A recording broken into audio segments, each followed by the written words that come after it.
Good evening and welcome to Xbox Tavern's X-Pod Tavern episode 108 on yet another Sunday evening. And this week I'm joined as ever by Mealy Man Ian. Mealy Man Ian, how are you? Come in. How are you? First up. I know, we've got to keep it fresh, keep it mixed up. How are you feeling today? Average. Above average. Not above average. Yeah, but well below average by the looks and sounds of it. But we'll get you perked up and ready to rock and roll as we talk Xbox news and stuff this week. And we've also got special guest Pete. He's only done the triple. Hello, good evening, everyone. Hello, special guest Pete. Welcome again. It's been such a long time since I've seen you. I know. It's nearly 4 hours, I suppose. Seeing him without me.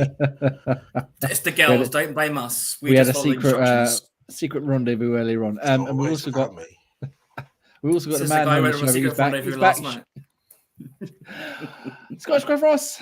Hello. Come in and stop these two bickering for me. How are you? Not too bad yourselves. Oh, wonderful. Spiffing. Splendiferous. So welcome again to Xbox Tavern's X-Pod Tavern episode 108 on this Sunday night, which we record every Sunday at 8 p.m. Ish. Thanks, Ian. I was waiting for the slightly hungover one to come out there. We're going to talk some Xbox games, news, and more, and probably a bit of banter as well. So let's get into the top story of the week, shall we, gentlemen? No messing about this week. And we're going to talk about that game that everybody loves, a bit of StarCraft, Starfield. I actually put it when I was making the description for this the podcast for tonight. I actually put it in as StarCraft at first. I'm going to admit it. StarCraft on the brain. You could have let that one slide under, but we got to keep the callbacks coming. So Starfield is supposed to be out before the end of June, according to Microsoft's last year their show, which was everything they showed there was coming out within the next 12 months. The end of June will be 12 months. We're still waiting for a Starfield specific developer _ which they're going to reveal more information about the game and no doubt the actual release date. However, it seems the release date may have leaked according to GOG.com, Good Old Games. And they've got it listed on their storefront, or had it listed on their storefront as the 29th of June, which again would just about cut into that within the 12 months of the last showcase. Really just taking liberties with that. How far can we push it? So obviously that's not a bad release date. Ross, I'm going to go to you first because you're the one who's most excited about Starfield, Starcraft, whichever Starfall? you like. Does the 29th of June do wonders for you? Do you think it's a good date? Do you think it could be earlier, later? What's your thoughts and opinions there? I think we would sort of say that obviously because we have Redfall coming out in May, that sort of, we were thinking if they were releasing it at the start of June, it's maybe a bit too close. You're not going to try and squeeze it in before then. So giving you a month and a half to play Redfall, get that done, get your sort of co-op gameplay out the way before you jump into a massive big single player game. Sounds pretty good for me. That leaves you sort of, even if you give you a couple of months into August, maybe even the start of September, and then drop some of the other games that they've got planned for the later part of the year. Yeah, like was it Hellblade: Senua's Saga? Yep. Still adamant it's coming out this year. That would be a good. Still got the Forza games in that September as well. Time, and Forza, of course. Yep. And obviously we've got Redfall, which is due out. When's it? May 2nd? Was it May 2nd? May, no, a bit later, is it not? I forget the date. It doesn't matter. We're going to play it regardless. So obviously there was a leak last week, which I think was it CD Keys Ian that had it down as the 23rd of March, which was perhaps a little bit optimistic. That would be nice. Yeah. They got debunked very quickly. We got to take it with a little bit pinch of salt until the official announcement's there, because they haven't even announced when the actual showcase is going to be yet. But I mean, when's E3? Is that before June 29th or just after? I forget the dates. Before, is it not June? It's just E3 is early June normally, I think. So the Xbox will be there. No, there'll be in the building next door. Building next door. What? Sorry? No. Developer _ direct. That's all what it's all about. So yeah, Pete, are you looking forward? I forget. Are you looking forward to Starfield, Starcraft, and are you going to be excited by this 29th of June release date? I've never really been a big fan of Star Trek. I'll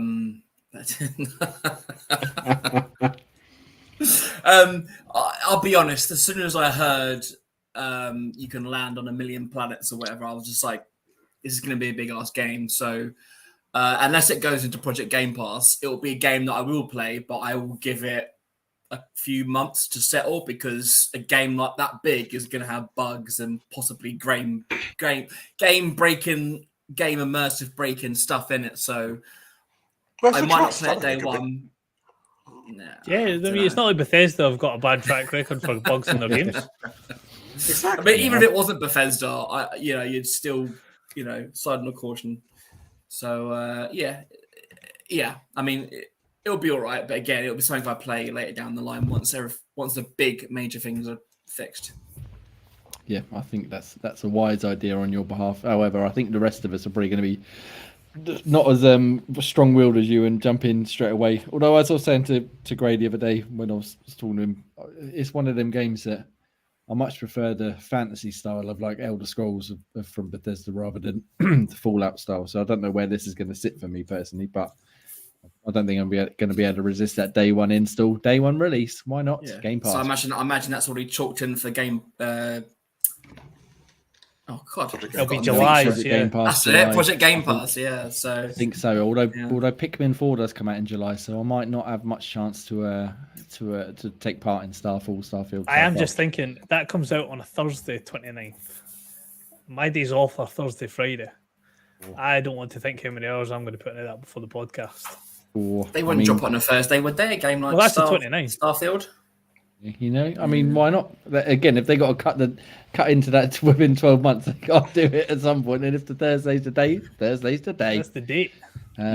Yeah, so we'll get that. I mean, there was a brief update from, was it one of the developers on Discord replied to someone? Yeah, basically said that the showcase will come when the showcase comes. They've not got anything to hide. They're just finalising how they're planning on doing it, what they're planning on showing, X, Y, and Z. But it's not that they've got anything, that they don't have a clue what they're doing.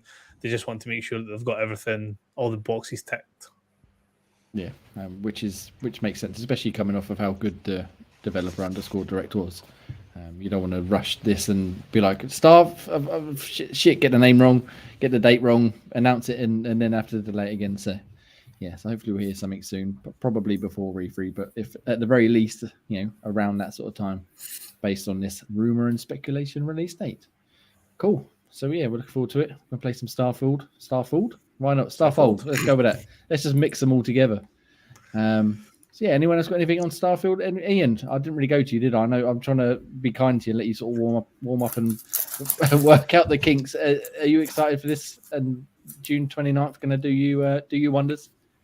I think I don't really care when it comes out. I mean, I'll definitely play it, but sooner the better. But also they're going to push it as much as they can. I think I'll definitely be playing it day one. I think I'll trust it that it will have most of things working and not that much game breaking. Yeah, I'm guessing they've already said day one Game Pass day and date, right? Yeah, correct. Yeah, I was like, can you imagine they just pull? But actually, by the way, it's not going to be on day one Game Pass. Can you imagine? Xbox and PC, although I'm I assuming did cloud.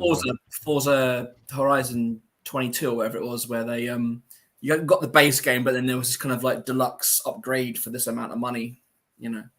Yeah, I mean, they could end up including the DLC as like you said, a purchasable upgrade. It'll be cosmetics and stuff, I imagine. So.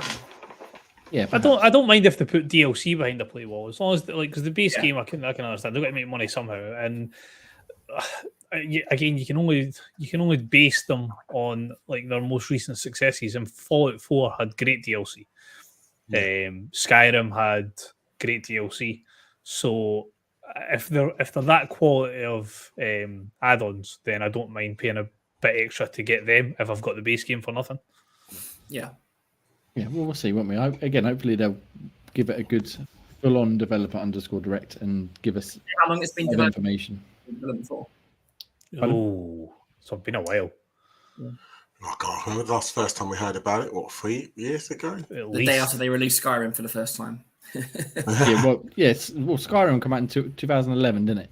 Exactly. And as far as I'm aware, they've been working on this as well as they've obviously Fallout 4 come out as well, but they've been working on this since they finished working on Skyrim as well as Fallout 4, and then basically full time. 76 at the way and everything else. A good 10 years they've been working on it, and we've known about it for probably most of them. So yeah, they got a lot of hype to live up to. We'll see whether they can pull it off.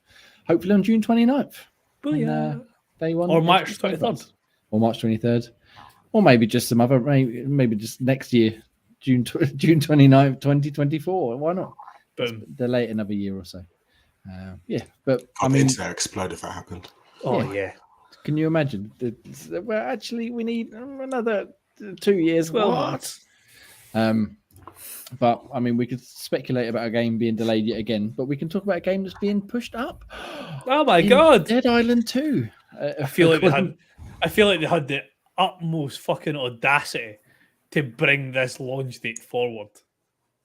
Yes, I mean, how many times has it been delayed and pushed back and cancelled and changed developers? And they make a song and dance, so we're bringing it forward by a week. Fuck off. So just fuck off. This Kotaku headline sort of sums it up really. It says Dead Island 2 due in 2015, now coming out a week early. Oh, sorry. So it was due out, I think, in February this year, and then they pushed it back until May was it? And now they've pushed it forward a week to the end of April. 21st of April. Yes, it was originally due on 28th of April, and now they pushed it forward a week. Supposedly it's gone gold and it's all ready to go. They're just sort of doing the finalized bits on it. I mean, I must admit, I'm not really all that interested. I didn't really like the first Dead Island, but let's go with you, Pete. Anything interested here with Dead Island? You excited to play this one?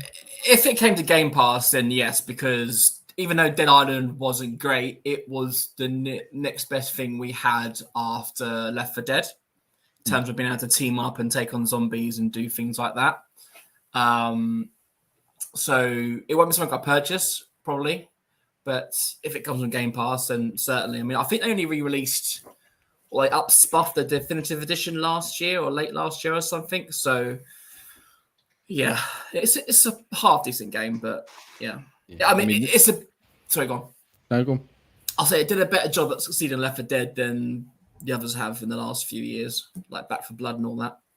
Yeah, I think what I didn't enjoy about it was the feel of like the melee combat, like the stamina bar and the heavy sort of slow combat. It got a bit tedious for me. Ross, I know you're a bit more of a fan. Are you looking forward to this one, or are you skipping over?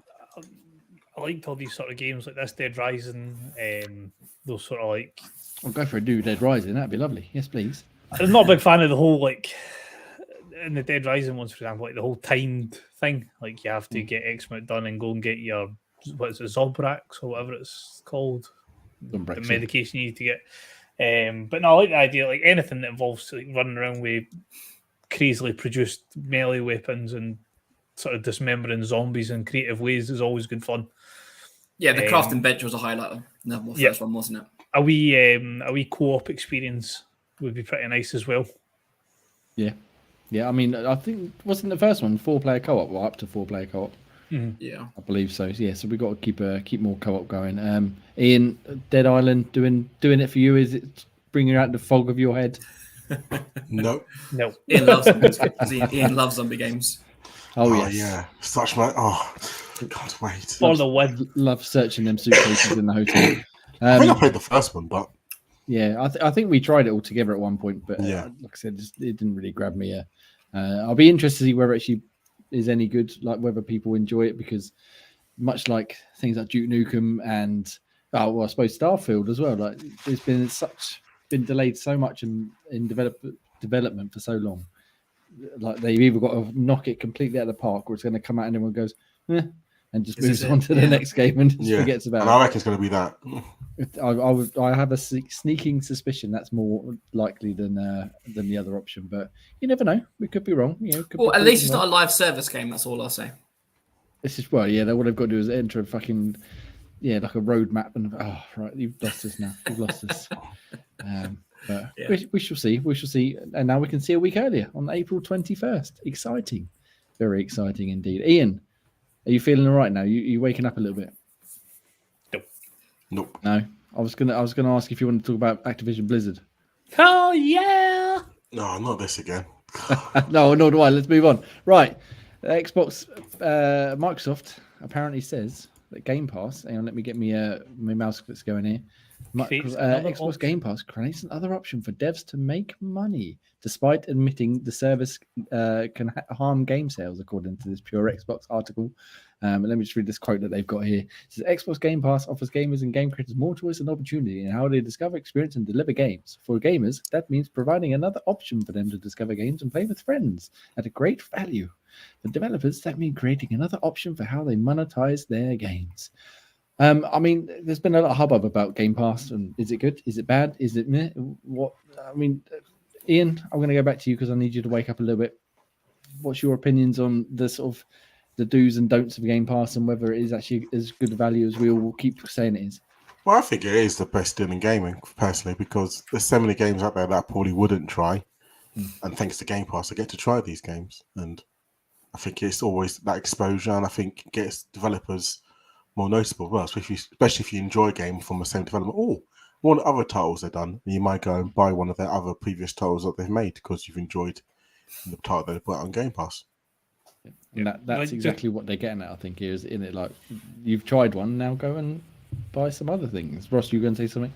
I was just following up on the back of what Ian's saying. I can think of 3 straight off the bat that like I would have probably never even batted an eyelid at had they not been on Game Pass, and that was Escape Academy, Unpacked, and resident favourite Killer Queen Black.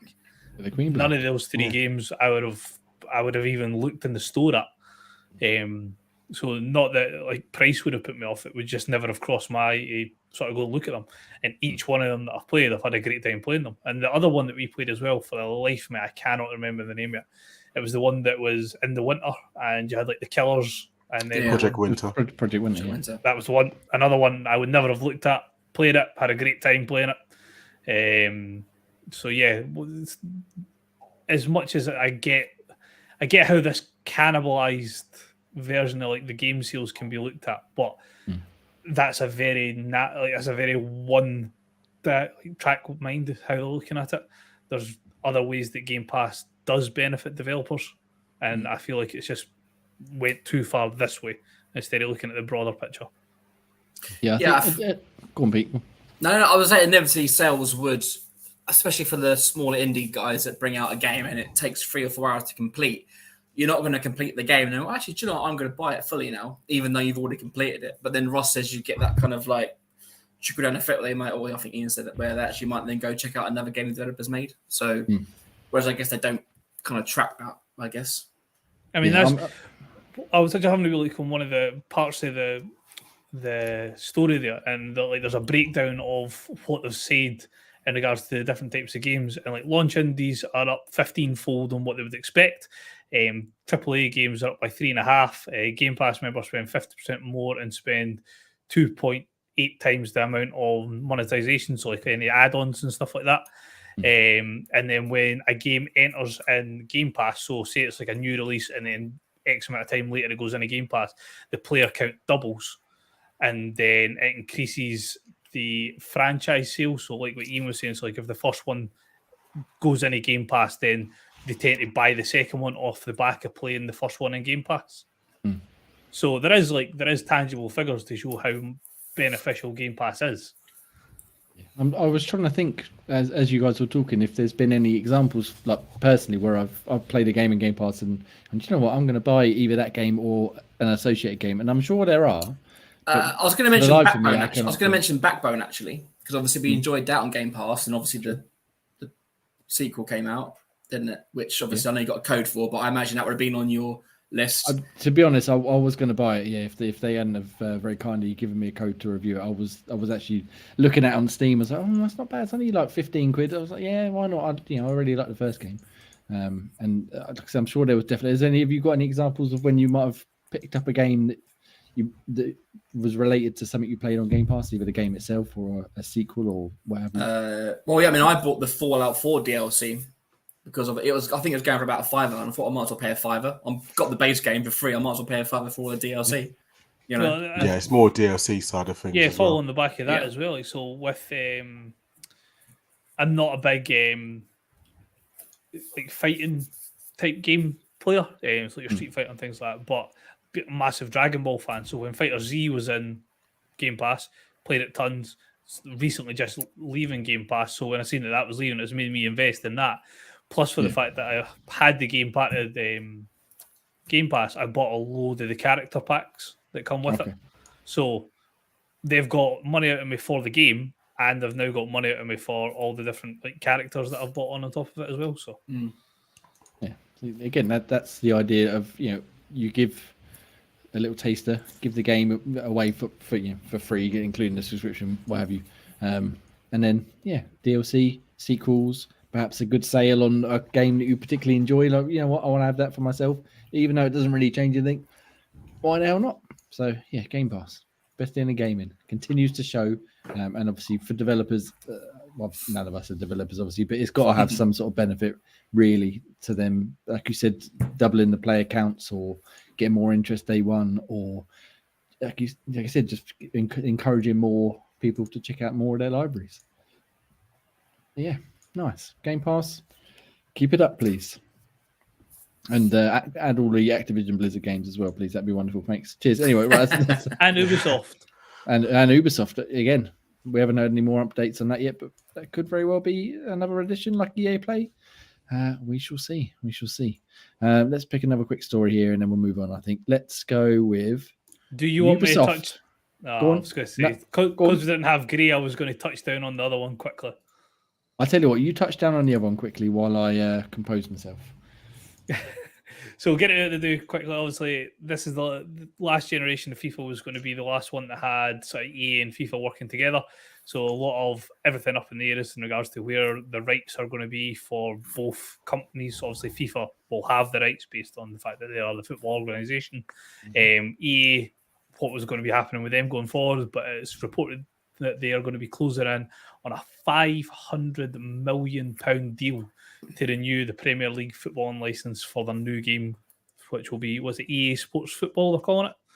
EAFC? Something like that, yeah. They haven't decided it fully. So 500 million just to retain the rights for the Premier League, which is so as a layman, what is that? Is that in this? Obviously, that's a lot of money, but in terms of what they're getting out of it, is that a lot, or is that not like what you'd expect? Well, what were they compared to FIFA? What they were paying before? I need to try and see if I can dig out the figures from like the previous, the sort of previous one. It's worth it for EA because if they didn't have that license, then they wouldn't be able to put it'd be bankrupt. Any Premier League stuff on Ultimate Team because it's all about Ultimate Team. Fuck your career modes, right? If EA can't put, Man United, Chelsea, Barcelona's kits on for sale, that's not going to incentivize players to buy FIFA coins and that kind of stuff. So that 500 million, I mean, one, it's a dick slap in the face to FIFA saying, F you. F you trying to take us to, get all our money. And it's like, actually, do you know what? We don't mind paying a bit extra for Premier League rights now because it's the most watched profitable league in the world. So just paying for that is worth it for EA. Yeah, it's given let's be real. They're going to get all that back basically day one, aren't they? So it's not like they're going to be hurting for money. The backside of it is obviously so EA have paying this deal. It means that the actual Premier League are going to get 80 million annually from this deal. That's insane, bonkers. I mean, business is going to business, isn't it? People got too much fucking money. Stop spending money on nonsense like this and put it to good use. It's a 6 year. Oh, there we go. So just when you were saying about the previous deal, Jay, EA is set to sign a 6 year deal. The extension is said to be worth more than double the current deal. Basically, they're going to spend all the money to make all the money, and they're going to laugh all the way to the bank as everybody opens their EAFC Ultimate Team packs and oh my god, I got another Drogba. Joe Shelby. Is that right? Is that a player? Yeah. I don't know. Who knows? If you packed a Drogba, you'd be fairly happy because it'd be an icon. So okay, good. See, I know what I'm talking about. I do the football. Yeah. I mean, back in the day when I worked for Nintendo, back in. I'm sorry, get off. Where's the kick him off button? No, it was relevant to the story about I can't remember if it was EA. It was either 12 or 13, and we had a guy coming from EA, be our new boss, and he was like, "Do you know what? When FIFA did like a happy hour, they put a new release pack. They would make £1 million in the first hour from the UK alone. That's 10 years ago." Yeah. And you can imagine how much football Ultimate Team has grown since then. It's mad. Pennies on the dollar.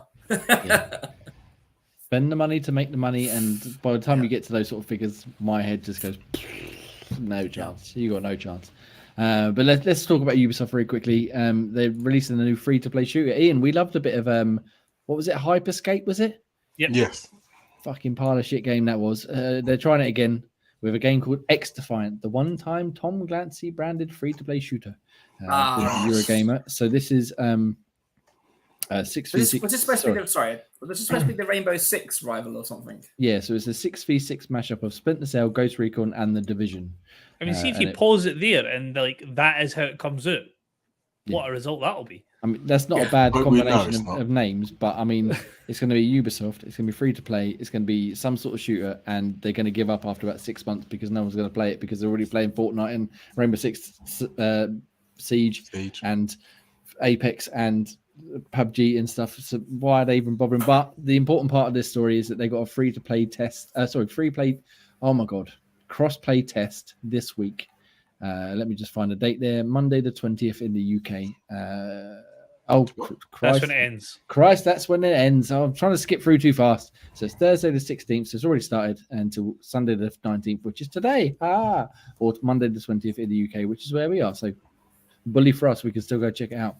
It's the first to enable crossplay between all of the consoles and PC. I'm assuming none of us have even looked at it. I can't bring myself to care about anything Ubisoft is releasing free to play at the minute because why the hell would I? I've got too much other stuff to play. I don't think Ubisoft have any kind of track record of releasing. No, they gave up on Hyperscape within a year. Yeah. I forget the exact amount of time, and it was already shit anyway. So, what difference is this going to make? Ian, are you going to check this one out? I know we played, like I said, Hyperscape, and it was dreadful. But silence, you're on silence. God's sake, damn it! I said maybe when it comes out fully, but definitely not in any beta. Not in the next couple of hours, but it's still running. No. Good. I need to see more about it as well. Yeah, I mean, it's just they're throwing shit at the wall and seeing what sticks, and they've got no. Yeah, just fucking do Splinter Cell. Bin all this shit off. Just do Splinter Cell, and everyone will be happy. Splinter Cell Battle Royale. I'd even take that at this point. Ross, Pete, either you interested in checking out X Defiant at all? I mean, it's a shit name for starters. I mean, it looks. I'm just watching the worldwide reveal again, and I mean, I quite like the looks of it. It's like very like as much as obviously they can't name it, but it gives me a very Apex feel with certain aspects of it. The gunplay will be solid. If we can say anything for Ubisoft, the gunplay is always good in all their games. So that'll be quite enjoyable. If it's got more of the siege elements, obviously it's 6v6, so if you've got like operators with unique abilities, that could tempt me to play a bit more. But yeah, it's not something that I'll be like, oh, there's an early version of it, let's jump in and play that. Yeah, I mean, obviously we've missed the boat a little bit because it kind of ends soon, but yeah, I mean, I was not interested in the start of it. I was just reading a bit more of the Eurogamer article while I was listening to you guys, and they talking about. I'll read the paragraph. X Defiant is, of course, the latest in the string of attempts by Ubisoft to land a free-to-play hit. So far, however, its success has been limited. Hyperscape was taken offline last year after an underwhelming 18 months, so it was just over a year. I gave it a bit of a short shift there. Well, Roller Champions has continued to soldier on despite rumors of an imminent demise. Has anybody else played Roller Champions? No. Exactly, but I have. And it's actually quite fun. Like it's a roller derby game. So basically, you're just rolling around this sort of what's the right term for it? Like a track. It's a track, but I can't think of the fucking shape now. Like baby track in Mario Kart, like the oval type thing. Yeah. And you got the ball and you got to throw it through the goals to score a point. And yeah, it was good fun. Granted, I haven't touched it since I've played like 3 or 4 games when it come out. But it was something different. But again, like none of you have heard of it. I very much doubt that many people out there have heard of it. And I'm surprised that's still going if things like Knockout City and Rumbleverse and stuff are being kicked offline, which is a shame. And then it carries on. Other free-to-play Ubisoft projects, including Division Heartland, are long overdue, while yet more, such as Ghost Recon Frontline, got the chop before release. It remains to see how X-Defiant will fare. I can tell you how X-Defiant is going to fare. Poorly. Very poorly. It's going to come out. People are going to go, oh, it's amazing. It's great. And then in about 3 months, people are going, what? X-Defiant? What's that one? I've never heard of it. And then it's going to shut down in 6 months. They're going to go, we're sorry for not meeting our expectations. And then they're going to move on and release some other shit and not bring out more fucking Splinter Cell. Splinter Cell. Just do that. That's what you need to do. I mean, at this point, we're going to get Half-Life 3 before a new Splinter Cell. I mean, I'll take it, but that's not the point. That's not the point at all. Anyway, that's enough for Ubisoft nonsense for now. Bring us out. Get us Splinter Cell and Beyond Good and Evil. Everyone will be happy.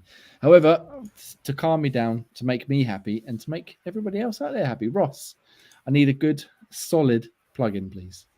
More than welcome. Seeing as I took a week off from plugging you last week, Cole. I know. Did you hear my feeble attempt at plugging the lads last week? Hey, Terrible. There's no such thing as a feeble attempt. As long as you give it as good as you've got, that's the main thing. I know. It wasn't the same, though. Please show me how it's done. Can't fault the effort. Patreon.com/Xbox Tavern. If you want to support us with your hard-earned money, that is always greatly appreciated. I think our tiers start at £2. I think that's like almost the lowest you can go. So less than a price of a cup of coffee. Cost us Starbucks, Caffè Nero, wherever you decide to purchase your caffeinated beverages from. You can jump over, support us, and hear some All to Goodness After Dark, where we got different things such as different types of videos instead of just Xbox, wrestling, music. I think anime took over the show 1 week. Right. So just the guys shooting the breeze, talking about other stuff other than Xbox related news. Apple Podcasts and Spotify Podcasts. If you could jump over and rate and review us, that'd be fantastic. 5 stars would be greatly appreciated. Leave any wee comments underneath where you think we could go better with the show, things that you like. Just anything you want to contribute is always more than welcome. Written reviews can be found at xboxtavern.com, so I'm sure Jay will have a list of reviews that went up recently on the site. I will remember this week. Oh, there we go. Socials run along the bottom of the screen, so you can find us on Twitter, Instagram, Facebook, TikTok, loads of different places you'll be able to get in touch with us. Discord, jump in, links down in the show notes.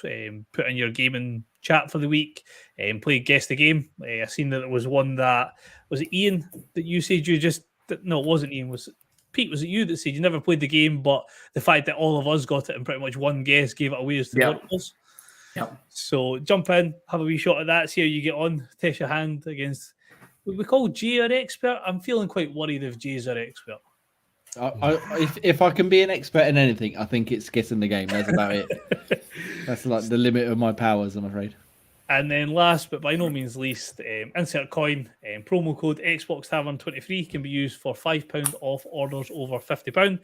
Jump over, have a look at some of their stuff. Rocking the Pac-Man hoodie for tonight. What the nick it is.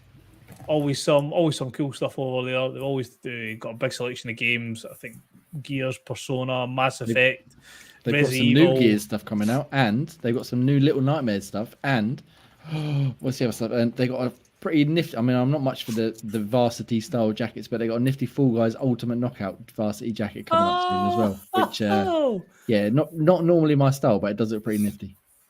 Love it. So yeah, jump over and insert coin.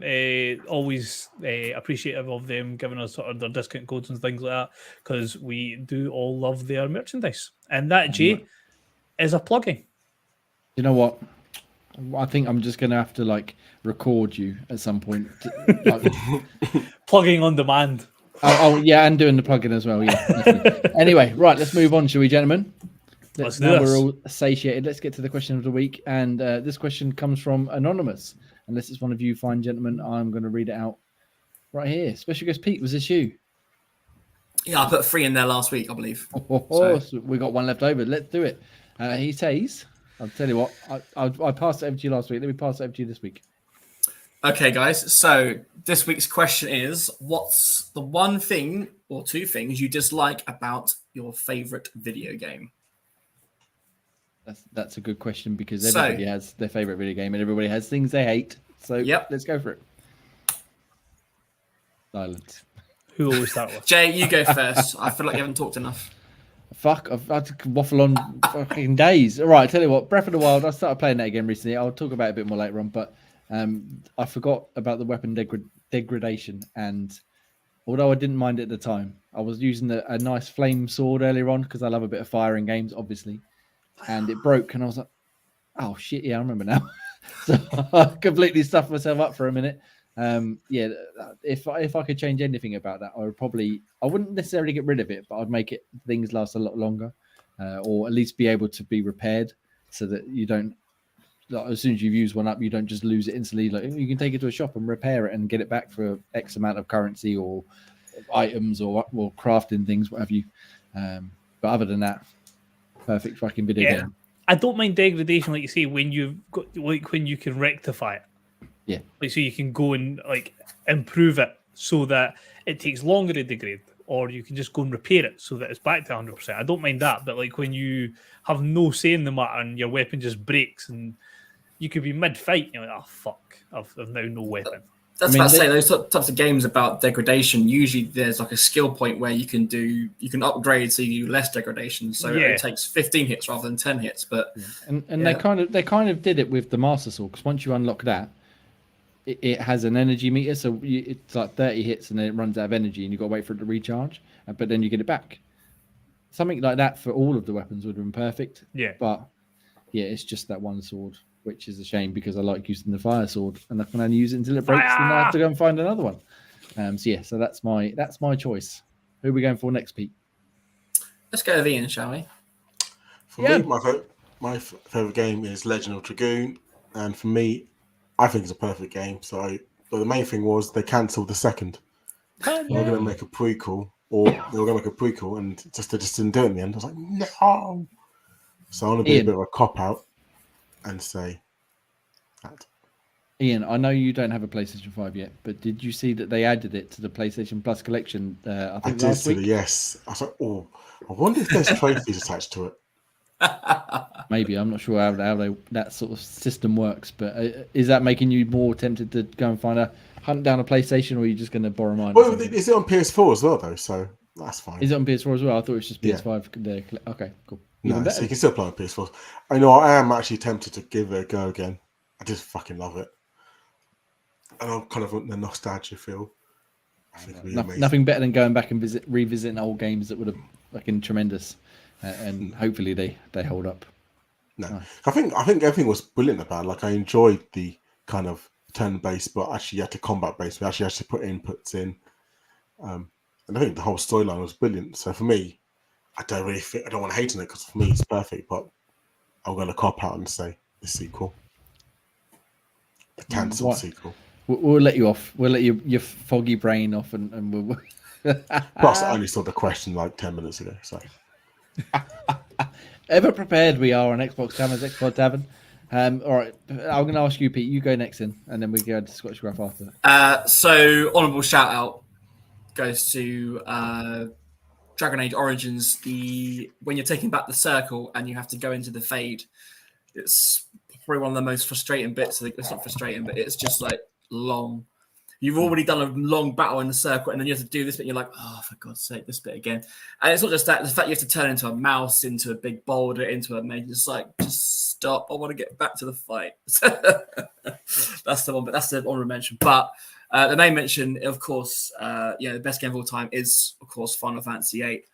And the only thing I did, the world wrong. the only thing I kind of dislike about it is the fact that magic and Guardian Forces, to me at least, feel a bit useless in battle. It's quite, it's Final Fantasy is one of those games where everything levels up with you, so you're never too high or too low. But even then, you can just kind of smack your way through every battle. You don't really need to use magic. You don't actually need to wait for the Guardian Forces to buff you or help you out in any way. The only slight chink in an amazing game. Nice. And what about yourself, Ross? So you've kind of copped out with Ian as well. Let's I had copped out early doors when I seen the question. So my one was Mass Effect 2, and for the fact that the game had to end. Yeah, but it's the worst one in the series, though, isn't it? Yeah. Um, I tell you what you should have said, probably were, Ross, actually. What you should have said, Ross, about Mass Effect 2 is the fact that you don't get enough time with Legion.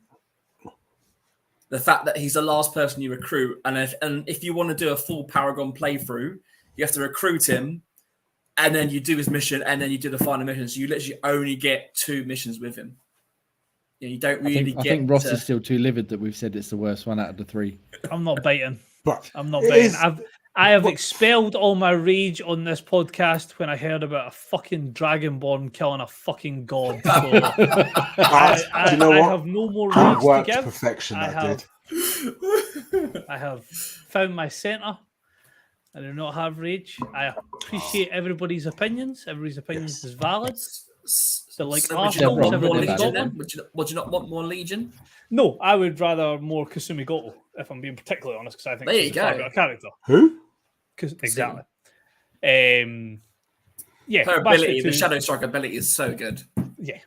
If I had, I'll be honest. The Mass Effect 2 was the one I would go for anyway. But what I would say is I would prefer the biotic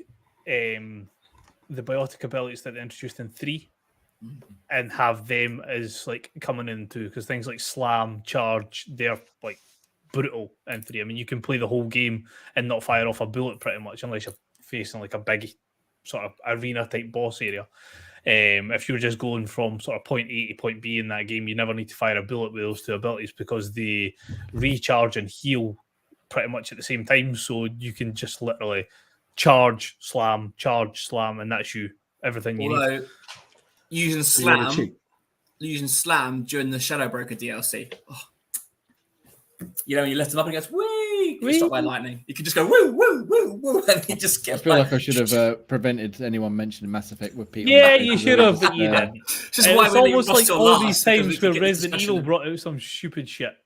Oh, Resident Evil? Should we talk about Resident Evil? I heard no, because you didn't put it on your list. That's because nothing wrong with Resident Evil was fucking perfect. That's debatable. That's definitely debatable, but yeah. So So Mass Effect 2 that had to end is sad. But you can play it again. Why not? Better biotic abilities, or the biotic abilities. At least you got a sequel. It did. At least it got a sequel, and then another sequel that we don't mention. Yes, I was going to say a very good sequel as far as I'm concerned, despite what the internet says. It's good, but it would just be better if it was called Andromeda. True. That's the issue. Is Andromeda better than 2, Pete? No. I'm not that controversial. Where's the rankings then? So like 1 and 3 are together at the top, and then 2, like you'd say 1 and 3 are 9s, 2 is an 8, and Andromeda's probably like a 6.5, 7. Wait, I need to get this. Like, I need to ask, why is 2 only an 8? Like, what is? Well, it's just a making friends game, isn't it? Let's make friends and go for the relay. The whole fucking point of Mass Effect.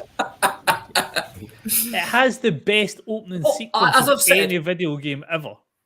What, the start of it? Yeah. Yeah, it's a good scene. It is. I remember sitting there with my jaw like...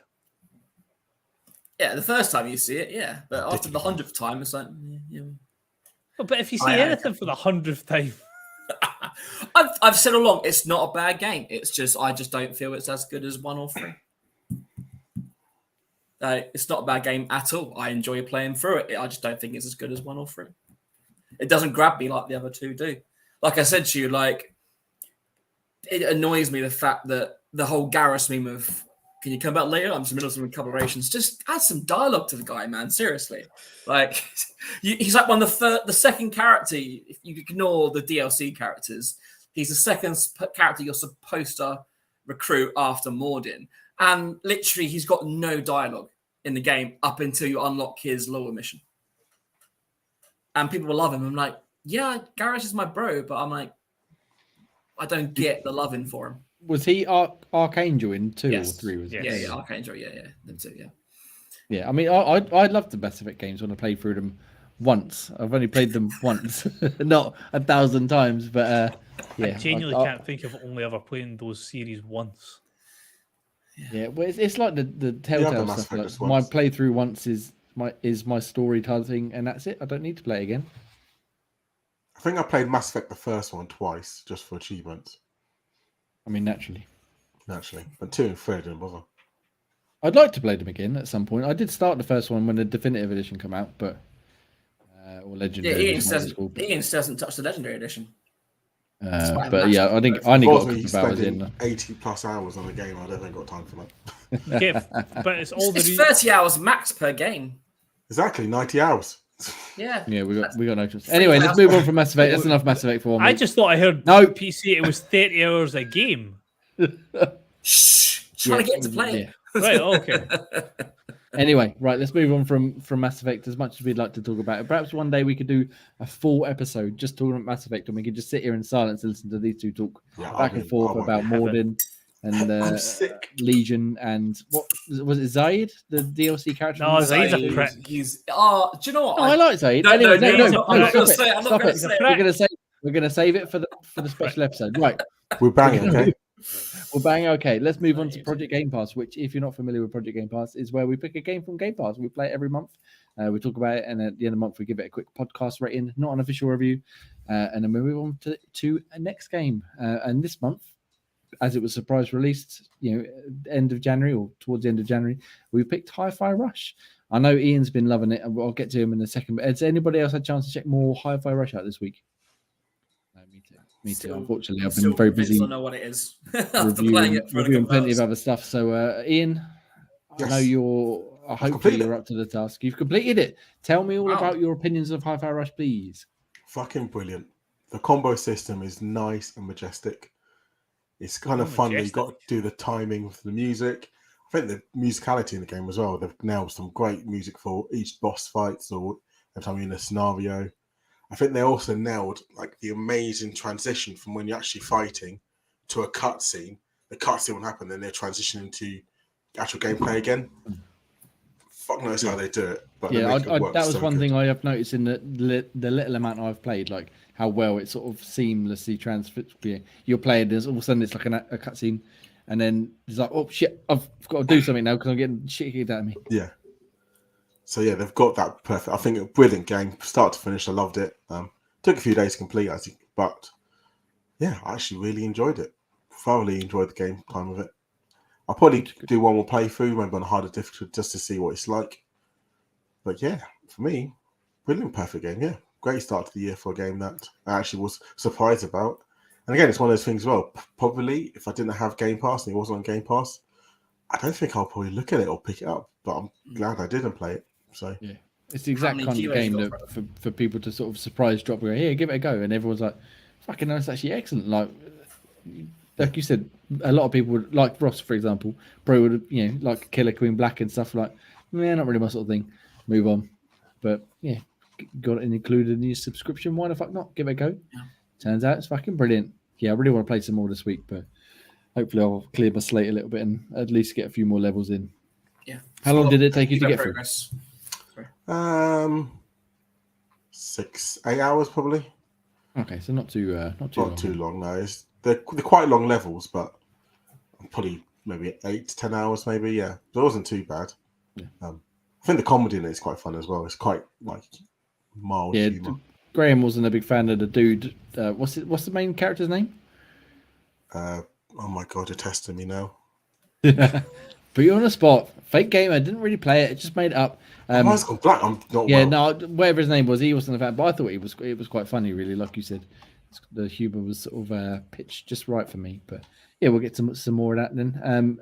Can we expect perhaps more detail? I was thinking latte, but it's not. It's chai.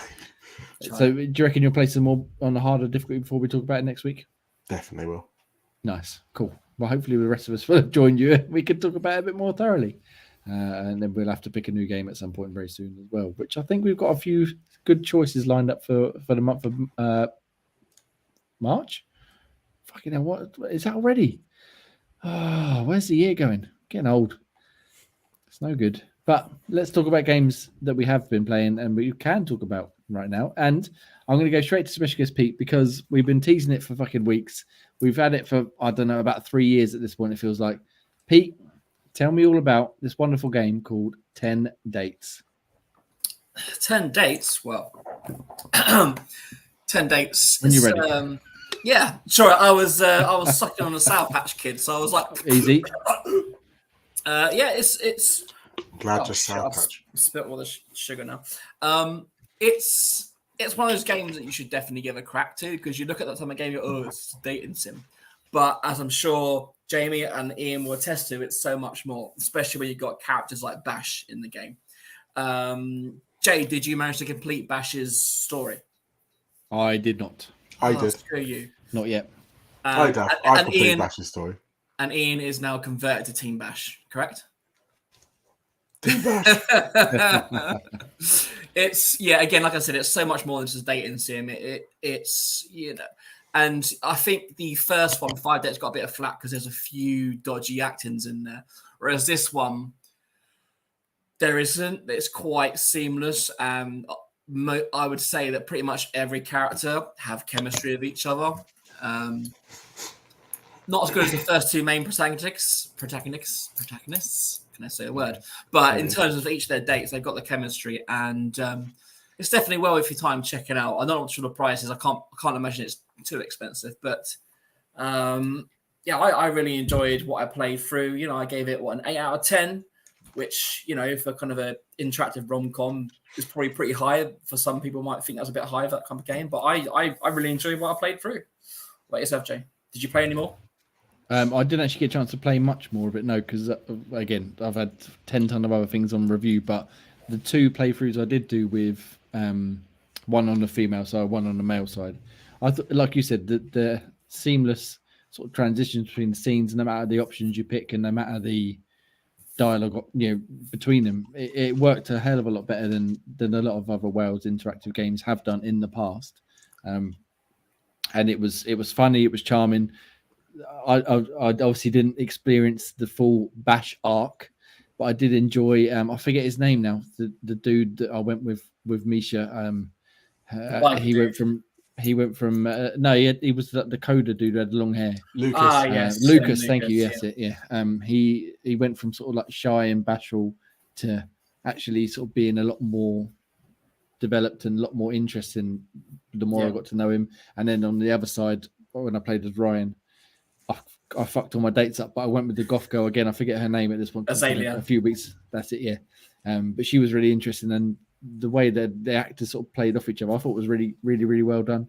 Obviously we love the Wales interactive games here from the Complex and Bloodshaw and Icy Black Cloud, stuff like that. But I would say this is probably one from the 2 playthroughs I played, probably one of my favorite ones.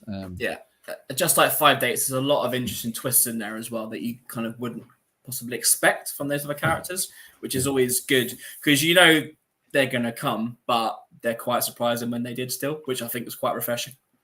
Yeah, and like you said, it's entertaining no matter what you pick. It's well done enough to be like, wow, well, even though it didn't go quite as according to plan, it's still enjoyable to watch, and then you can start again and try and fix it. Ian, did you play much more of it, or did you just go through with Bash? Yeah, I've done a few dates. I did with Lucas, Jake, and Bash. I've done the girl, so I haven't done any of the new voice ties yet. I did with the girl as well, but my game kept crashing and kept looping scenes. I'm hoping they fix that now. It's called the game being fully out, so I might be able to try her storyline again. So, the girl that Misha can go after, I quite enjoyed her sort of alternate perspective, because obviously each character's got 4 of the opposite gender and then 1 of the same, and it was nice to have a bit of sort of variety rather than just be like girl goes with guy, goes with girl, and it was good. And she was funny. Ross, I know you're not necessarily as big a fan as we are of the Wales stuff, but is this something you might check out perhaps? I mean, your reviews are selling it for me, but not something that I would maybe look at unless it was like in a sale or something. Yeah. Well, I mean, there's a lot of good actors in there. Like we realised, Jay showed me the picture, and I was like, oh, look, she was in Doctor Who. Didn't realise that. I don't watch Doctor Who, So there's a lot of actors. There's no one famous in there, but you would recognise them from some places. Like I sent Jamie a picture the other day. I can't remember the biker dude with the tattoos. I was like, oh, look at this guy. do you remember this guy? He was like, oh, I said, yeah. And he was in, he's also in Grid Legends in the storyline. I was like, yeah, look, you can date him. So again, they're not just well-known what you actors. wanted. Yeah, they're not well-known actors, but you will recognise them from other games you've played. And Wales tend to bring back a lot of the people as well from like Lucas was in Nightbook as one of the characters, and they've done it in a few other games as well where they've brought in other actors. There's a girl in this one, I think, actually. Oh no, Bloodshaw, who was in 5 Dates and one of their other games as well. So it's good that they keep it sort of not, they're not the same characters but the same actors, and bringing them in and sort of getting a bit of continuity, as it were. Yeah, can show off their range. Really enjoyed it and highly recommend go check it out. We also had a review interview with I forget the guy's name. Pete, can you help me before I find it? Samuel someone.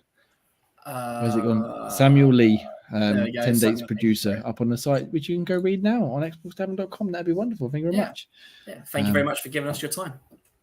Yes, it was good to have a chat with them, and then also obviously letting us check out the game way in advance, which is nice. Ross, had the review done 2 weeks before the game had even come out. That's the way we like it. Keep it early. Keep it going. Right, Ross, tell me all about this other game that's come out recently, which I mean, everybody loves a bit of magic. Hogwarts Legacy.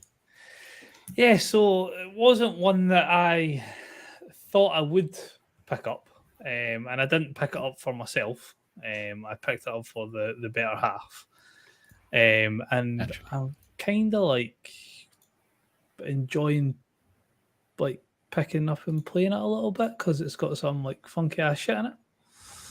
So yeah, not one that I thought I was going to pick up, but I'm really enjoying it so far. Like, obviously, grew up with sort of Harry Potter and everything like that. Read all the books, watched all the films numerous times. Set, and I'm trying to remember how far back it's set. So the headmaster is Sirius Black's, I think it's a great grandfather. I think it's meant to be set at the same time that Dumbledore was a pupil at the school. I think that's one of the things that, like, that's how they sort of try and tell you when it is. Beautiful looking game, really nice. The way that they've done Hogwarts is like outstanding. Hogsmeade looks pretty cool as well. The bit obviously looking forward to is getting like started on the brooms. Wished that they had done Quidditch as part of it, but it doesn't look like they've got any plans for that. But from what I've played so far, I'm really enjoying it. So fingers crossed, put a wee bit more time into that this week. Nice, yeah. I'll have to whisper it, but we bought it for my eldest daughter for her birthday, and so I want to jump into it. She can probably hear me upstairs. I want to jump in and have a go before we let her start it, just so I've got an idea of what to do to sort of get her into it, because it'd be the first sort of proper game that she's got into other than fucking Roblox and Minecraft. So yes, I've got high hopes, but yeah, I mean, I don't care about Harry Potter and all that sort of stuff at all. It not interest me at all, but it does look quite like it could be quite a good game, like even for someone who's not really. Well, you like playing some mage, don't you, Jay? So exactly, a bit of mage. Get me some fire magic, I'll be away. You do get that. You get Incendio that you can run around and just sort of blazing things left. Right, that's it. Right, I've got to go and start the Xbox up now and let's get started with that. Just running around Hogwarts, just firing firebolts out of people. I mean, that sounds right. None of your Avada Kedavra piss, just fucking fireball you. Just burn everything alive. Burn them alive. Right, Ian, let's move off from Hogwarts, shall we? And let's talk about, I mean, we talked about half hour. I said you've been playing a bit of Pokemon. Shh. Hang on, Pete, we used to work for Nintendo. Now we're going to talk about fucking Pokemon. What's this turned into? Nintendo Tavern, what's going on? I'm curious to hear what he's been playing. So I decided to start a living dex. What? Sorry? Living dex. So that's basically, in order in your boxes, you have it from start from 1 to 400, one of each Pokemon. So rather than when you do your Pokédex, you can obviously just evolve Pokemon as you go through. Mm-hmm. Obviously, once you evolve Pokemon, you haven't got the previous versions anymore. So I'm going through and basically getting one of each. That shouldn't be too difficult if you've completed the Pokédex, though, should it? Yeah, it's not too difficult, but it's just sometimes when you evolve Pokemon, like, oh, okay, so I've got to go fire and find another Pokemon. So it's a bit of fun. Again, I'm doing lots of tail raid battles as well. Also, you do. So you're not And cheesing shiny it. Then. hunting. What's that? You're not cheesing it. You're going out and actually catching these versions. You're not just like fully evolving one and then hatching an egg. You could do that, yeah. But Yeah, that's what I was quicker thinking. just to- So, yeah, I didn't know if you were because if you're doing it that way, then that's cheesing it. But then I suppose going back out and catching the variety that makes that that would be a but yeah. Some of the ones I have to do hatch, like for example, Gulpin, because I'm with Scarlet, and that's a version exclusive, so I've got to hatch it. But the ones I can just go out and catch in the wild, I give it a go and have fun with it. So that's what I'm doing at the moment. I thought you were going to say you were doing like a Nuzlocke or something. So just been doing that. And are you using the guide, or are you kind of naturally going around the map and hoping to bump into them? Oh no, I have to look up where. That's not got time for that. Boo. Do you use? do you not just use the map on the? You know, just use the map on the game. You can do, but I just use Cerebead.net and tells me exactly which area I need to go to and go, and go to that area. It's cheating. See, you kind of getting most of the experience, but that's good. That's good. You enjoy as long as you're enjoying yourself. What else? He's getting himself ready for the next 7-star battle. I can't have Pokemon Day in a couple of days as well. Yeah, a week. Which is I'm hoping when they drop it and telling us all about the DLCs and then bringing in all the old Pokemon games to the Switch Online service. That's what I'm hoping for because I want to make sure if they do that, I won't have to buy it off DS store before that shuts down. Yeah, because I think what they're saying is it could be Fire Red and Leaf Green to begin with, and then they'll introduce the Silver, Gold, and Crystal, and then we that's already out on the DS store. Yeah, no, but I mean like on the Nintendo Switch Online. Oh, okay. And then hopefully we get Emerald and Black and White. That'd be nice. That's quite in the future, isn't it? Yeah, maybe we'll see. Maybe. Right, I'm gonna interrupt your Pokemon chat. I'm sorry, because I really want to tell you about a fucking terrible game that I somewhat enjoyed. Go for it. Which is concerning. A game called Wanted Dead. So this come out.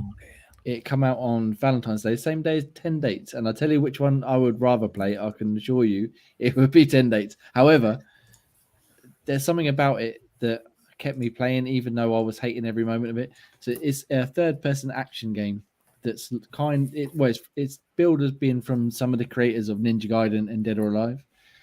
So you basically put into little arenas, you hack and slash, and you've got sword combat and gun combat to fight enemies. You kill a load of enemies, you move to the next room, rinse and repeat till you get to the boss, kill the boss, move on, etc., etc. As you would do in any action game. And the premise looked really cool. The trailers looked really cool. But pretty much from the moment I put touch the controller on it, I was like, oh no, what have they done? Absolutely fucked it. So I think you guys have played Ninja Gaiden, right? Yep.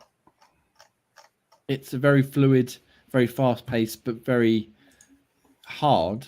Yet it's like you're well in control of what your character can do. Yeah, cool. You can easily move and dodge. Yeah, so you can dodge, you can attack, you can parry, you can block, etc., without too much issue, as long as you're half competent in it. Whereas this, it doesn't matter how good at games you are, it's going to go, actually, do you know what? I don't feel like listening to what you would tell me to do right now, or perhaps you can't block at this particular time, and while you're doing this action, you're fucked. You've got no choice. Or the guns, we're going to give you a gun that's basically a spud gun, but the spuds are actually like marshmallows, and it's just it's dreadful. But there's enough like weird Japanese like quirky humor and charm to it that I was like, I'll just see the next bit. I'll just get to the next room. And then I was like, I'll get to the next boss. And I say that like it was an easy task. Fuck me, is it hard? So I played it on whatever the normal difficulty is. And the general enemies take so long to kill, it's annoying more than anything. But then if you get to anything harder, they just wipe the floor with you. So they can hit you like something like Elden Ring or something, for example, that you get killed quite quickly because the enemies are strong. Here, you get killed quite quickly because you can't defend against their attacks because you're in the middle of doing something and they just sneak up behind you, go, done. Right, you're out. Fuck off now. You got to start again. You go back to the beginning of the room. And there was a bit early on where you walk into a big room, and you've got to work your way around this sort of central pillar, and you've got to kill all the enemies, and then move on to the next bit, kill the enemies, and then when you get to the end, you get to a ninja who basically one-shot killed us, and the checkpoint was right back at the beginning of that whole long corridor of fighting enemies. So you have to go through all of those same enemies again, get back to ninja, one-shot kill again. Go all back. And this went on about 12 times. And I was this close to being like, do you know what? Fuck this. I'm not doing this. I'm not reviewing it. I'm just going to fucking give up. But it come up with an option to lower the difficulty. So I did that. It still took me a couple of attempts, even on the easy difficulty, because it's still fucking rock hard.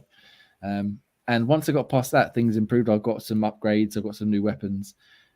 But it's still dreadful at the same time. I can't explain it without you having played it, because every time I played it, I was like, why am I doing this? It's not fun to play. The controls are dreadful. It looks dreadful. The acting, like in the story, is dreadful. But I just want to get to the next bit and see what happens. And then I'm like, why am I doing this? And then you finish the first level, and then you get a mini game where you got to eat as much ramen as possible to the beat of the music. And That's random. Where the fuck did this come from? I mean, I must say, whoever put together the trailer should get an Academy Award if that's the case. Because I'm sitting watching the trailer going, holy shit, this looks fucking incredible. There's spider tanks, there's fucking samurais, it looks fucking incredible. Yeah, exactly what sold me on it. The trailer looks great, the action looks great, but when you actually get it in the hand, it doesn't feel good. It doesn't control well. Even like when you've upgraded the main character, I think her name is Stone, like you get new combos or what have you, the usual gubbins, but it doesn't barely make a difference because you're still getting killed in 1 or 2 hits. You still can't effectively move around properly because the animation is really like stilted. I can't explain it properly. I don't think it's like you press a button and she sort of lunges forward with a sword, but then she's stuck there for a second until she sort of brings it back, and then whereas in Ninja Gaiden you can sort of like dodge around and jump all over the place and yeah, I think I can't quite get the point out there, but I can't stop playing it, and I fully intend. I haven't finished it, granted, but to get to, I think I'm on the 4th level of 5. That was a Herculean achievement as far as I'm concerned, just because it's dreadful. The first boss, you mentioned the spider tank, that's the first boss. All the enemies leading up to that are harder than that. Right, it's got rockets, sense. It's got lasers, it's massive, and it barely touches you. But the rank and file grunt beforehand will easily kick my ass. Made no sense whatsoever. And yeah, it's a bizarre attempt at, they call it like an old school, like early 2000s adventure, that it's like the last 20 years of games that haven't happened, and they're going, yeah, this is exactly what people want. No, we were used to much better than this, and even before that we were used to much better than this. And yeah, it's just I can't recommend it to anybody, but I am going to keep playing it. And I am going to finish it because I need to get to the end of it just to wipe it off on my slate.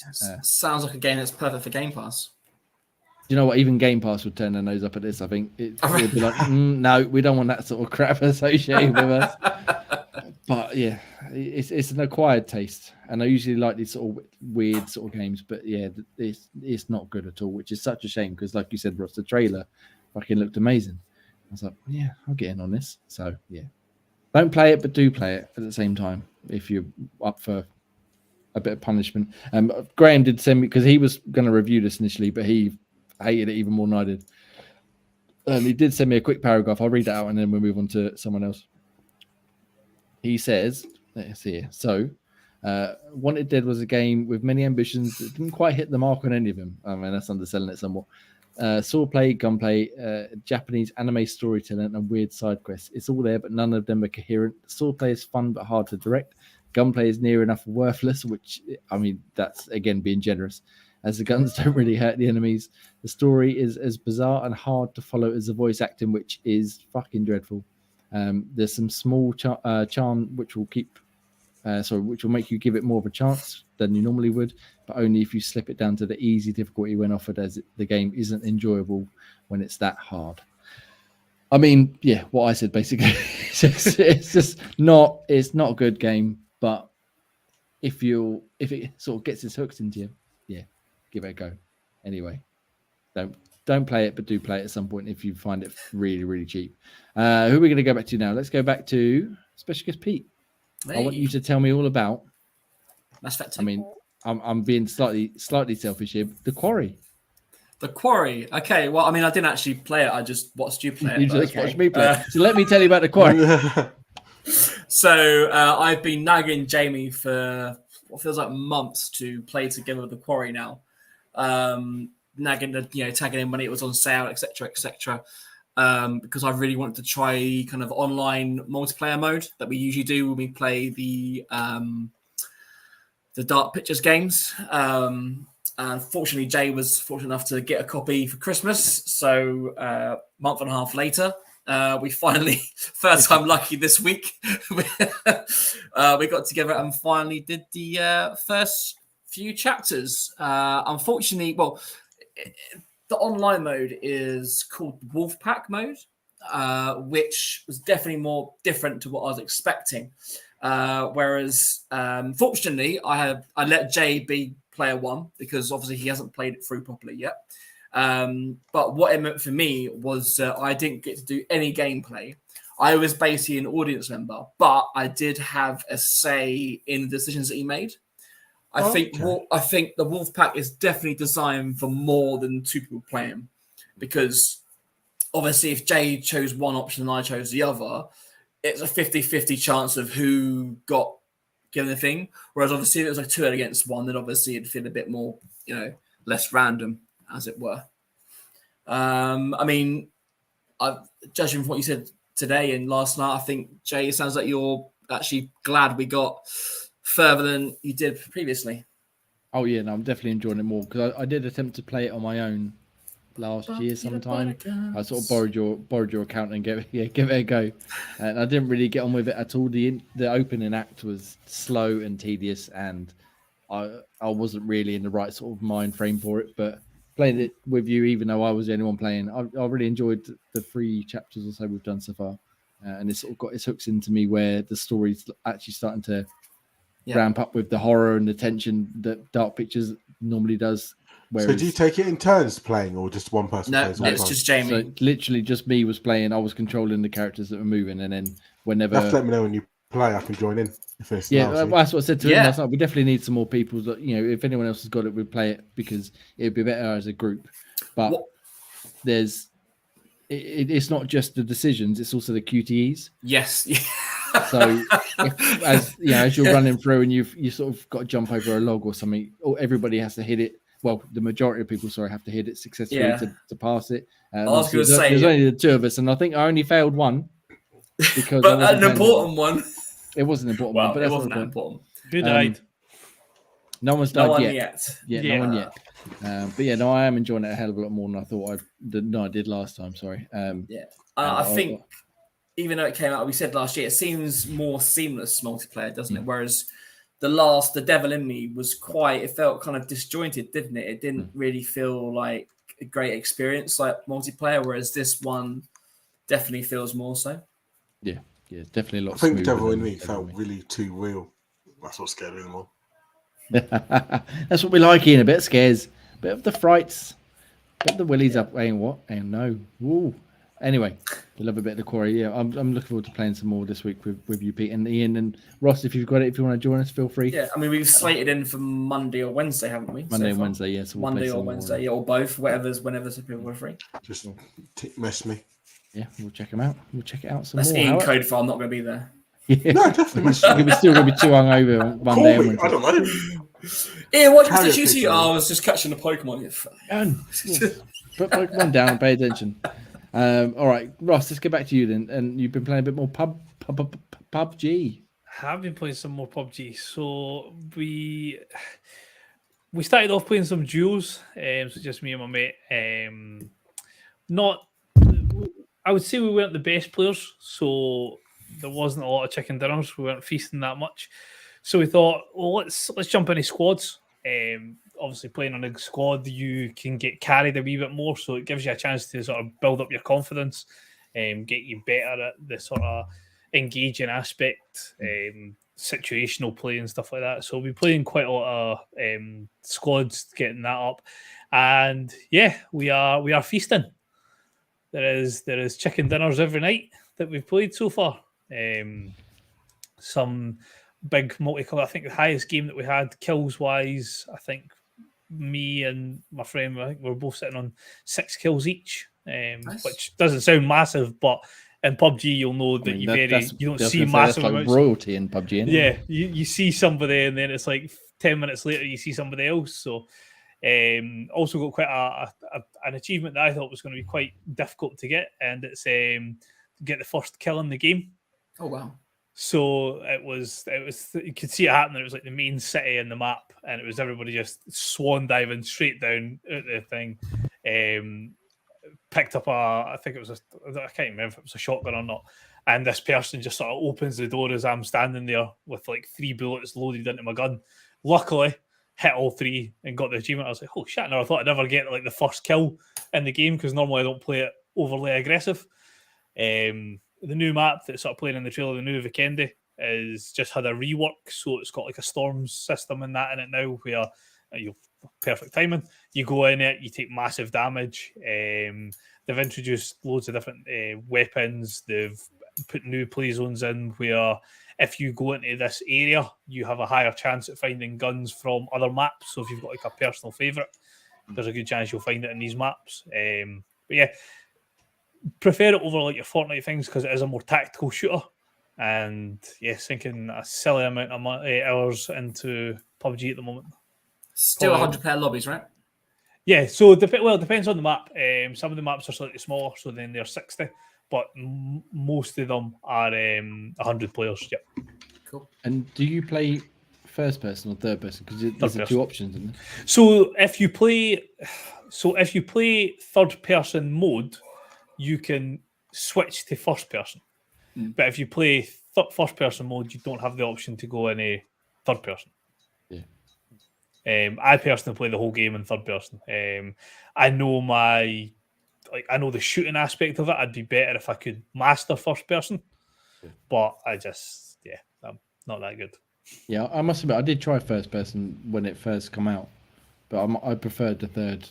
Yeah, probably because I was more used to it. But yeah, I think I enjoyed that more, but and I enjoyed Fortnite more than Apex, pretty much for the same reason as well, like third person combat. But no, definitely in squads, it's a really good laugh, especially like you're dropping in with 2 other randoms. Sometimes you strike it lucky and you drop in with like a level 500 guy who pings shots that you don't even see the people and they're dead. And then sometimes you drop in and they don't know their fucking left from their right. Hello. That's very. I haven't been playing, I promise. It's like you can tell because like when you've got somebody that's good in your team, you react to how they play. So like if they make a move, you're like, well, they're really good. So if they're going to the left, we'll follow them because it makes the most sense. And then you're playing with the idiots. You're like, right, cool. We're going to tell you guys to go that way because we know that's where the guys are. So you can go and get sprayed down so that we can work around you, then hit them for the side and sacrifice you two because you're about as much as a chocolate teapot.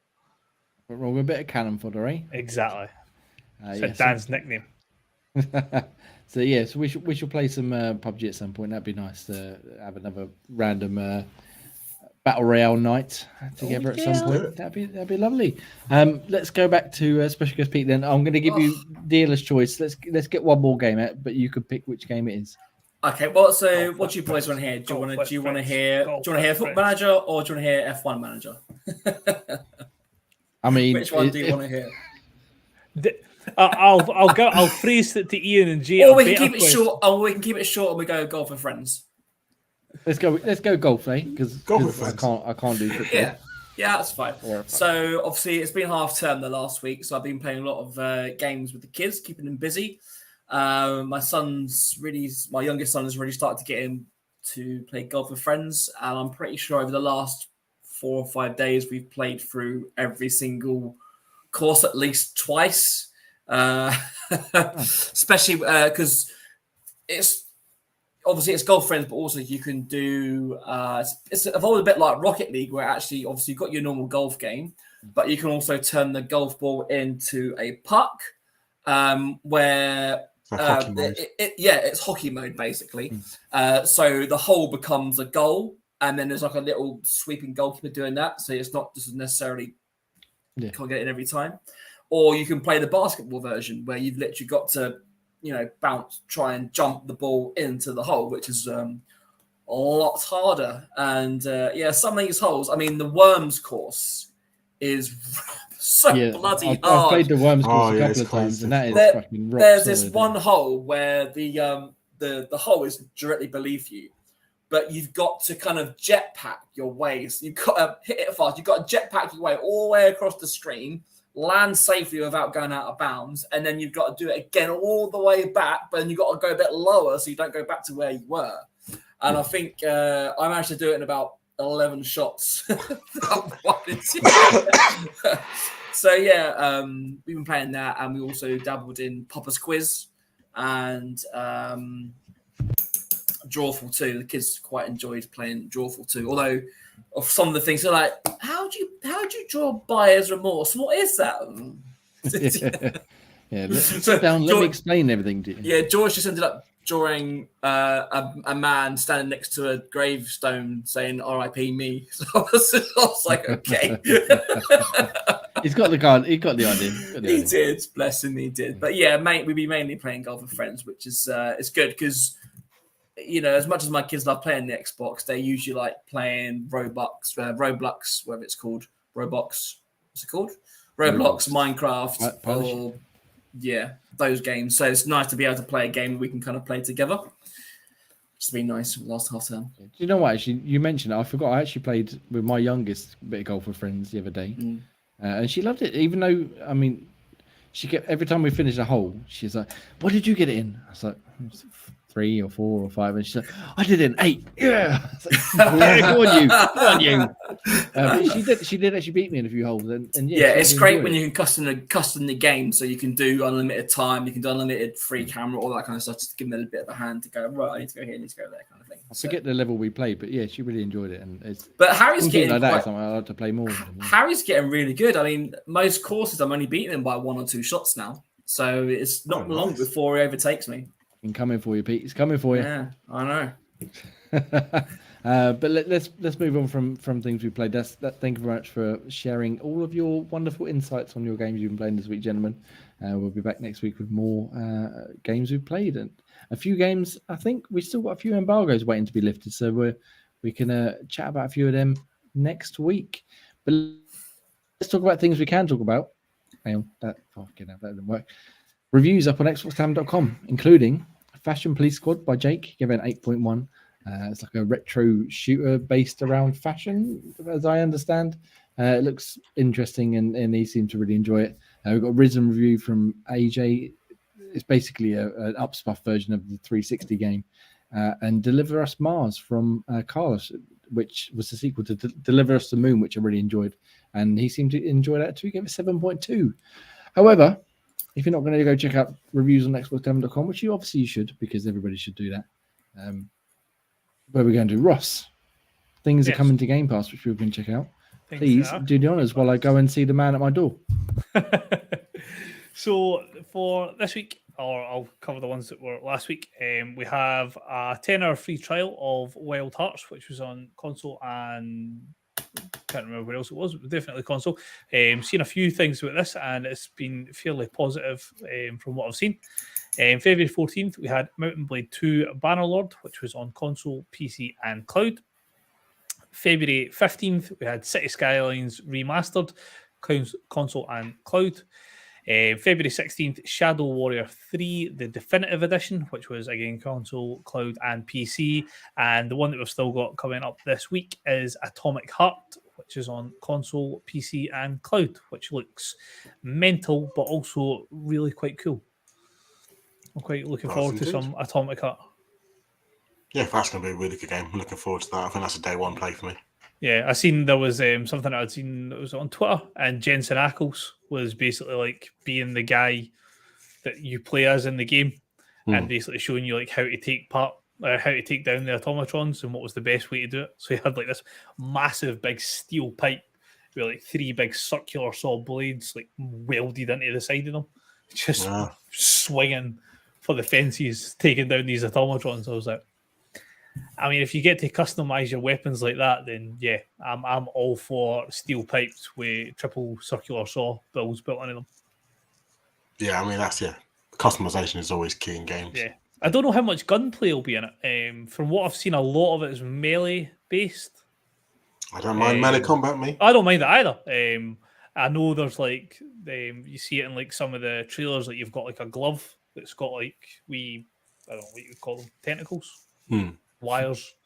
I think like you can do stuff with that as well. But no, I think it'll be a really good game, especially for the fact it's in Game Pass as well. And what day was that again? 21st. 21st. So Tuesday. Only 2 days. Tuesday. Yep. Excellent. That'll be a nice wee. Hopefully, we'll have a chance to jump into it for next week and have a wee discussion on it. Yeah, definitely. In the motherland in Russia. Unfortunately, we have games leaving. Oh no! So I've got a list of games leaving on February 28th. Break our hearts, Ian. Break them. And unfortunately, it's Aliens Isolation, Crown Tricks, Dragon Ball Z, Dragon Ball Fighter Z, Far Changing Tides, Lightning Returns, Final Fantasy 13, Madden NFL 21, and Octopath Traveler. Octopath Traveler one is the most stupid gaming decision ever. Have you seen this? No, I haven't. No. So they brought the first one out on Xbox, but not on PlayStation. They've now brought the sequel out on PlayStation, but not Xbox. Well, that makes no sense. What the fuck? Is that, like... I mean, who the fuck came up with that like train of thought? Didn't they do that? I feel like they did that with like a Mass Effect or something as well. Where Mass Effect 2 wasn't on PlayStation or something. Well, like a DLC or something. Or number 1 wasn't. Yeah, so Anyway. it's coming out on Switch, Steam, and PlayStation, but the original wasn't on that. Yeah. Both they changed their mind. Crap. Another game worth checking out is Dragon Ball Fighter Z. The storyline is a bit washed, right? But it's worth playing just to see all the ultimate moves. The graphics are absolutely stunning, and you can get the kind of the story mode finishes where you can do proper cutscenes and the dramatic finish. The dramatic finishes. They're so good. Yeah, so that's go check that out. Like I say, I was playing it when it was part of Game Pass because it was free and massive Dragon Ball Z fan. And then when I seen it was gone, I was like, shit. So and there was a sale just on recently as well that was in, so you could pick up like the super deluxe edition. I can't remember what they call it exactly, but yeah, it was like £15 or something for that, plus like nearly every character that came along with it, all the different variations of Goku, Vegeta, Cell, Boo, then all the androids and stuff like that. So what actually came in the pack was massive, especially if you got a wee chance to play it when it was in Game Pass. Well worth it. Definitely. And I guess I should cover Games of Gold as Graham isn't here. Yeah. So 2 games at the moment. Obviously, the Free City games ended quite a while now. So you've got 2 games in February to redeem. The first of which is called For the King, which is available from the 1st to the 20th of February. And we've now got Guts and Goals, which was added on the 16th and is available to the 15th of March. They really need to do. They need to, like, even if they just put one top tier, or even one every couple of months, just to keep sort of Games with Gold valid. That's what Game Pass is for, isn't it? I know, but just Game Pass. That's what they should do. Anything that's in Game Pass, give it them for free. Yeah. Especially a game maybe that's leaving Game Pass. It's leaving Game Pass, but Game for Game with Gold. Boom. Maybe. Nice. Please carry on, because I've come back in. I've no idea. We're at the end, Jay, so you can sign us off now. What's your thoughts on Atomic Heart? Going to play it on 21st. Going to play it on Tuesday. Why not? Boom. Nice. We should talk more about that next week, perhaps. But yes, thank you very much for listening to Xbox Tavern's X-Pod Tavern, episode 108, for which we record every Sunday at 8 p.m. Yes. On youtube.com/Xbox Tavern Official. Thank you very much. That's a very rushed outro because I've that was a workout. That was right. I've been Jamie. You can follow me at DNXan. You can find Scottish Gruff Ross at Scottish Gruff. Sexy Pete. Peter Kinch. Biffing and Ian. Ian at Nutty Way. Right, thank you very much, everybody. Terrible ending. We'll see you next week, and we'll be far more coherent. Probably not. Goodbye. Thank you. Goodbye. Bye. Is that?